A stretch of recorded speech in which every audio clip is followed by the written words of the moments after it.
donc, parlez-nous du Djebel Refa. Ben voilà, donc on venait de faire 5 jours d'opération et on s'apprêtait à être tout à fait tranquille, qu'à 3h du matin on est mis en alerte parce qu'on a un renseignement qu'il y a une Katiba qui est dans le Djebel Rafa.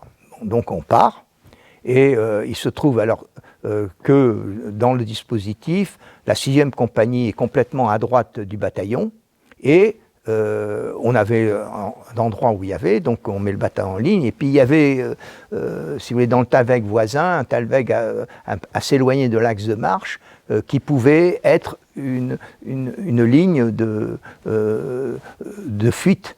Et on dit, ben, il faut envoyer une section pour mettre une embuscade là et pour bloquer les filles au col qui y a là. Et donc, on désigne l'officier d'active, évidemment, le truc, et hop, on m'envoie là. Et effectivement, donc l'axe était, si vous voulez, du sud vers le nord. Et il y avait de la neige.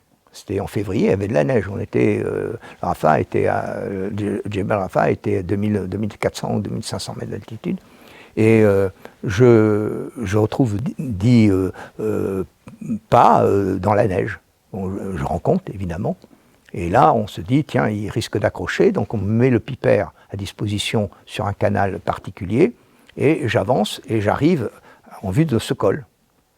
Évidemment, je mets un appui, une pièce et une équipe, et je m'avance, je fais les 75 mètres pour descendre et remonter pour arriver sur la lisière, et regarder la lisière, qui est une magnifique forêt de cèdres, magnifique. Et au moment où on est à 10 mètres de la lisière, mon caporal-chef de pièce, le Vigourou, voit du monde dans la lisière et ouvre le feu au-dessus avec le 24-29, le 24-29, à l'époque, c'était la rue, au-dessus de nos têtes, et nous, ça nous donne le temps de se jeter sur la lisière où il y avait des troncs qui étaient des arbres morts, etc. Quoi. Voilà. Et c'est là où je perds mon premier garçon, Nasri, qui lui a peur, fait demi-tour pour repartir sur la pièce et les trucs, et est abattu d'une balle dans le dos. Donc je me mets à découvert pour faire les 10 mètres où il était pour récupérer son PM. Voilà. Et à ce moment-là, effectivement, on voit que on est sous un feu tout à fait considérable. Évidemment, on a 10 mecs qui répondent, notre pièce répond. Moi, je rencontre, je dis, désolé, je suis rien qu'à la densité du feu, j'ai au moins une section ou peut-être plus en face de moi. Et il y a un feu tout à fait nourri. Et je dis, il faut se replier. Et donc, je leur dis, préparez des fumigènes pour nous couvrir. Et à ce moment-là, le chef de section de la FERCA qui est en face de nous décide de nous donner l'assaut, puisqu'on est 10 et lui il doit être 25 ou 30 là, de nous donner l'assaut. Et donc ça commence à tirer, et les fumigènes ne font juste que démarrer. Et à ce moment-là, effectivement, il avance en criant « Ataï », qui veut dire « tapette, tapette », pour dire en face à ces types, vous pouvez avancer, il n'y a que des tapettes en face de vous. Et moi, je le repère avec ça, je me dresse, et j'ai toujours été un très bon tireur. Avec ma carabine 5.5, je lui fous une balle dans la tête. Et là, pouf, je suis blessé. Donc je suis blessé, donc tous mes camarades ont dit « c'est parce que tu as levé les bras que tu es blessé », mais je suis blessé, l'entrée à hauteur de l'épaule, et ça sort au milieu de l'humérus, puisque je tenais ma carabine. Je suis blessé juste après avoir tiré, quoi. Voilà, donc pratiquement dans la seconde qui suit. Je le descends et je suis blessé. Et donc, il y a un moment de panique, évidemment, leur chef et les trucs, qui nous permet de nous replier. Moi, j'ai mon bras qui tourne comme un truc, et je perds pas mal de sang, et j'arrive à me replier sur ma pièce.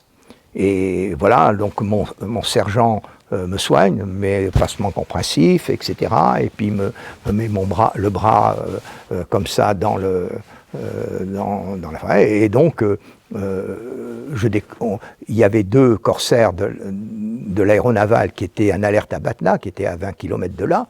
Et donc, effectivement, le pipère les fait démarrer, quoi, immédiatement. Et au moment, donc nous, on prend pendant ce moment-là, ça tire, mais quand même pas trop, donc on prend des blocs de pierre et on se fait, si vous voulez, un petit talus de 30-40 cm qui nous met à l'abri des feux. Et au moment où on est un peu près et où j'ai sur mon TRPP-7 les aviateurs qui me prennent contact avec moi, on voit sortir du bois une centaine de fels qui nous donnent l'assaut. Et évidemment, moi je connaissais très bien les procédures aériennes, je les fais venir par le sud, donc au-dessus de moi pour attaquer face au nord. Donc les avions devaient passer et puis ils faisaient ils remontaient, puisqu'ils avaient la montagne en face d'eux, encore pas trop, puis c'était le col, pratiquement à la verticale. Et effectivement, au moment où ça sort, je les vois arriver et ils étaient équipés de bidons napalm. Et ils larguent les bidons napalm, et les bidons napalm passent à 5 mètres au-dessus de ma section et tombent en plein sur la ligne des fels qui nous donne l'assaut, qui faisait les 75 mètres. Donc à peu près, ils étaient à 30 mètres de la sortie du bois, là. 50 mètres de nous, quoi, même pas. Et il y en a une vingtaine qui flambent, qui hurlent, etc. D'autres qui sont blessés, qui se replient. Et donc mes tirailleurs tuent tous ceux achèvent tous ceux qui sont en train de brûler. Hein. C'est un moment crépusculaire, et vous dites que ça vous a été ravivé en 2002 lorsque vous avez vu ce film de Mel Gibson. Le nom m'échappe du film, on mettra des... Oui, je suis soldat, je suis soldat, et où il dit flèche brisée, c'est-à-dire où tous les avions arrivent et autour de sa position on base du napalm. Oui, moi j'ai mal dormi après avoir vu ce film.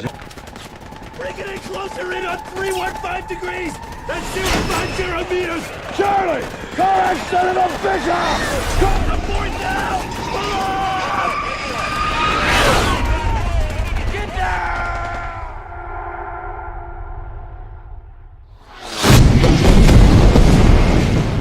C'est vrai qu'on a une époque où, là, bon, l'Algérie, on va en parler un peu de ça. Oui. C'est vrai qu'on a une époque où, par mois, on est un peu plus de 300 morts, 350 morts. On sort d'Indochine qui est encore plus difficile. 450 morts, mais surtout, en Indochine, ce qu'il y avait de très différent, c'est que les blessés, beaucoup mouraient. Parce qu'effectivement, l'évacuation des blessés, moi évidemment, je ne suis pas évacué tout de suite. Hein, je suis blessé à 9h30 du matin, je suis évacué qu'à minuit. Mais c'est rien par rapport à nos grands anciens qui, des fois, étaient véhiculés sur des brancards. Bijard raconte ça très bien, pendant 10-15 jours, et dont une partie meurt au cours de l'évacuation, parce que c'était la jungle et on ne pouvait pas rien poser. Et pendant cet accrochage, c'est le moins qu'on puisse dire, accrochage, le Vigourou, donc, qui est votre... Ce qui est pour un chef de pièce. Voilà. Il est scalpé. Enfin, oui, il prend une balle là qui ouvre la calotte, et on voyait très bien son cerveau. On voit très bien son cerveau qui est à découvert, quoi. Là, voilà.